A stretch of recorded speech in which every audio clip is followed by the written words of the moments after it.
Okay, I said I was gonna make a video about what I'm doing with the research project, and I'm just waiting on like a tripod and microphone so I can make it high quality.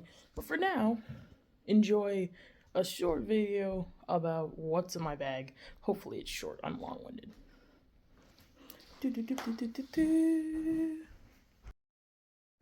Okay, so before we get into my clubs and stuff, let's get into my newer accessories.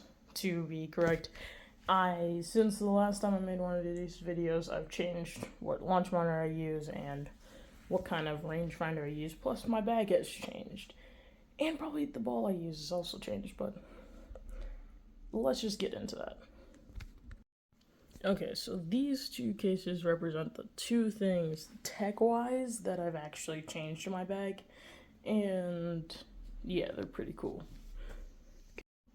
First off, we have the Swing Caddy SL2 rangefinder slash I think GPS thing. It's really cool. You got a screen here instead of all the graphics being in the eye. Can't actually like show you, I don't know how to do that, but yeah. So first of all, this is not the standard version. This is the limited edition slash not really limited edition Star Wars version. That's supposed to be like Darth Vader with red highlights and stuff like that. It's really cool. As an SL2 rangefinder, I love it because I play a lot of public courses or courses I've never played before, so this is actually like a really useful thing, especially if I'm playing alone or if I just really don't know the course and there's no one there to help me. So yeah, this is what I'm using. It's awesome! Next up, I got my new launch monitor, the Swing Caddy SC4. Awesome little device. I think it's super cool. I also got this case for it just because I'm not nice to my gear. And I should be, but I'm not. So I got quick. And ta-da! It's got cool shit on it. And it says words and the remote's in the back. You guys seen the videos online. Don't worry about this. Turn off. And lastly, on the tech side, we have my minimal bag version 2. Honestly, if I have to say, this thing is epic, very lightweight, very fun to walk around with. And I have to say that if you are someone who prefers walking, or if you're someone who, just likes to have a bag that you can carry around fairly easily, this is like a really good bag for that. Plus it has a number of other features that makes, walking around, of course, a lot more fun, especially if you're alone. And it's got, charging bank, speaker, and a ton of other stuff. And so in combination with that and all my tech over here, I think I've developed the perfect walker weekend warrior walking bag that you can even think of. Match my energy, bro. Okay, now on to what's stayed in my bag pretty much. Ooh, light. And hasn't really changed all that much. Okay. So what hasn't changed is my 3-wood. It's still, Cobra, King, Big Tor. Ta-da, magic. It's still a Cobra King Big Tor. It's still very cool, very good, still in 12 degrees. Grip hasn't changed. Nothing's changed on that. That's still there.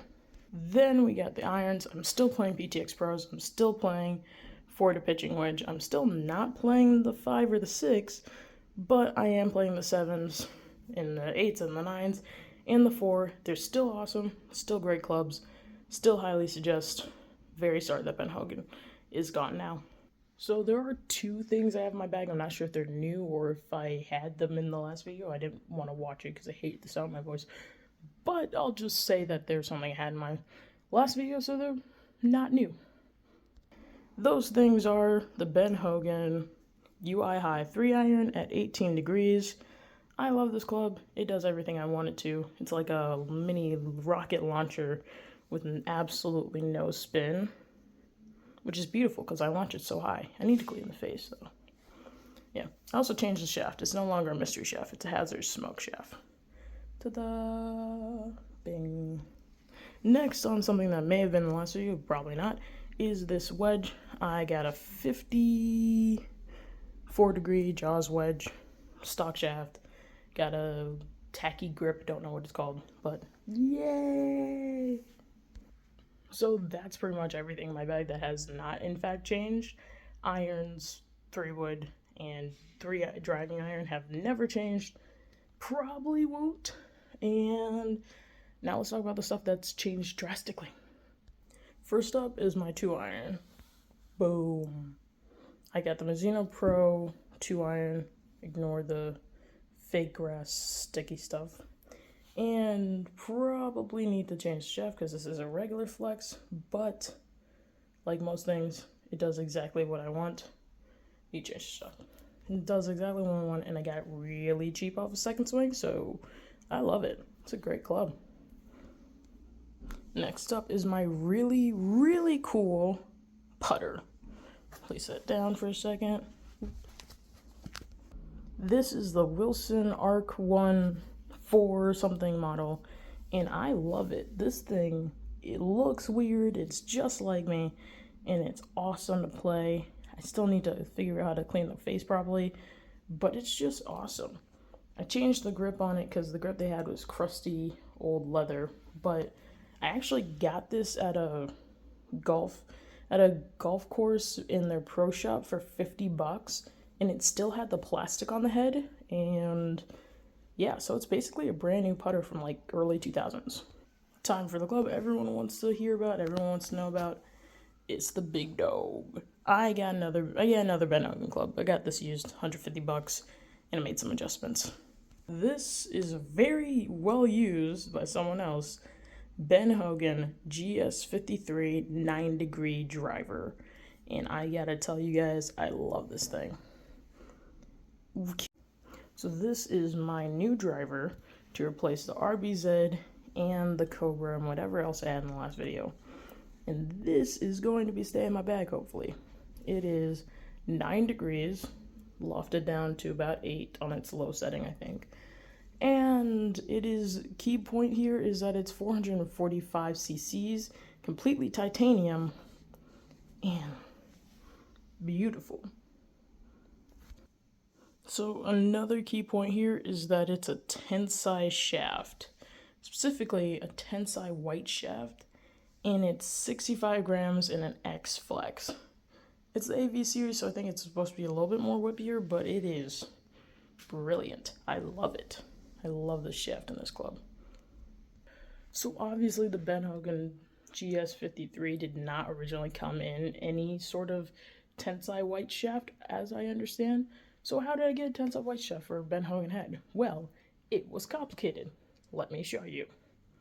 Okay, it's not that complicated. I bought this Tensai or TSI3 Titleist driver head, and I got it from Golf Galaxy, traded in like 2 different clubs, and then got 20% off or 10% off, something like that, and I ended up getting this club in the Tensai white shaft for about $180.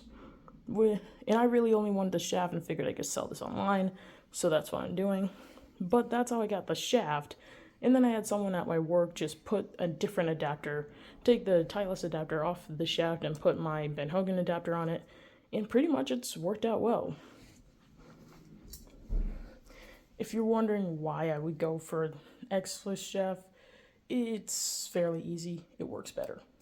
See, my main problem, the driver, was that it spun too much. No matter how I launched it, I could not get the thing to stop spinning in the upper 3000s. And when I went to a fitting, they were like, "Oh yeah, you basically need a steel rod or something in your club because nothing else stops spinning. You start getting in a groove and a nice swing, and it just starts launching out left. It's not left, right. It starts to slice. It had so much spin, and I don't know why. And he gave me everything, and it never worked. So I got this shaft in the Tensai TSI3 driver, and it was cool, and I hit it, and I was easily getting it 280, 290 yards. And I was like, whoa, that's cool. And I was like, it's not the head, though, because I've hit this head before on other shafts, and I was never able to get anywhere near that. so it must be the shaft. I put it in the new head, and here I am driving greens that are 300 to 310 yards out. So, boom. But yeah, so that is my whole new sort of old, well-used bag setup, and I really like it. So I can probably get some numbers on how far I hit the clubs, but you guys seen some of the videos, you know I hit them pretty far. You know, none of my clubs are short clubs, so there you go. My bag setup. Beauty.